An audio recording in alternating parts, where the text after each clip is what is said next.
Right, Deputy President Cyril Ramaphosa wants South Africans to become a reading nation. He says literature is a powerful tool for social dialogue, cohesion and nation building. So what can we do to make this vision a reality? I'm joined by Tebogo Ditshego, CEO of Ditshego Media, who was actually at that speech that the Deputy President gave. Thanks so much for coming in to talk to us this morning, Tebogo. I mean, this is a bit of a disturbing figure. Only 14% of South Africans being readers. Yeah, that's a very, very disturbing figure, and it comes from the South African Books Development Council, which did a study 3 years ago about the reading culture in South Africa, and they found that only 14% of South Africans read books regularly.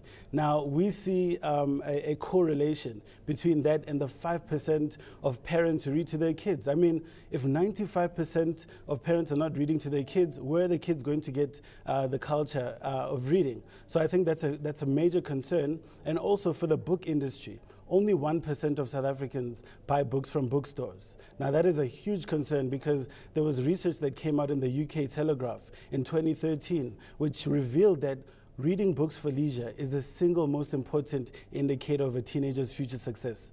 If we want to create a leading nation, we need to create a reading nation. You know, it's interesting. It reminds me of something that Neil Gaiman wrote about libraries, about the building of prisons and libraries, how that can be directly correlated. If you want to know how many people you're going to have to build a prison for, you find out how many illiterate young people there are out there. Yes, you need to find out how young people are interacting with the library. Now, it's very brilliant of the Deputy President, Cyril Ramaphosa, to now back up projects which promote reading. And we were there at the event, and he said he's 100% committed, and he's going to commit not only his energy but also resources behind creating a reading culture in South Africa. You will understand that in the National Development Plan, it does say that South Africans need to be a nation of the book.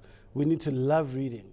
And that is because in order for us to become a nation that tackles poverty, that creates social cohesion, that innovates and becomes a leader in the world, we all need to enjoy and have the love of reading. You know, you mentioned a very important figure earlier of only 5% of parents reading to their children.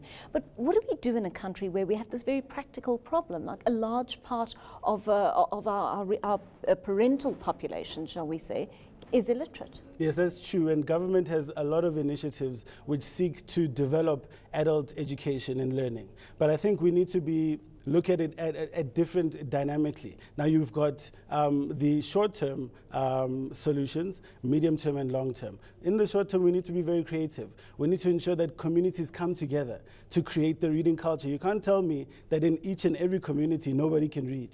So it's very essential for us to be very creative and perhaps be together and united in spreading a culture of reading. I'm almost out of time, Tebogo. Book taxes, how destructive are they for the country? I don't support book taxes. I don't support VAT on books. If you look at countries like Germany, there's no VAT on books, and Germany is one of the foremost reading nations in the world, one of the most innovative nations, and if you think of the car that you want to buy, you're thinking of a German car. Even in the UK, VAT on books is half of what it is on other items. So it's very important for us to perhaps consider scrapping VAT on books, but more importantly, I think we need to see books more as an investment as opposed to an expense. Very good talking to you, Tebogo. Thank you so much for coming in to speak to us today. Tebogo Ditshego is CEO of Ditshego Media.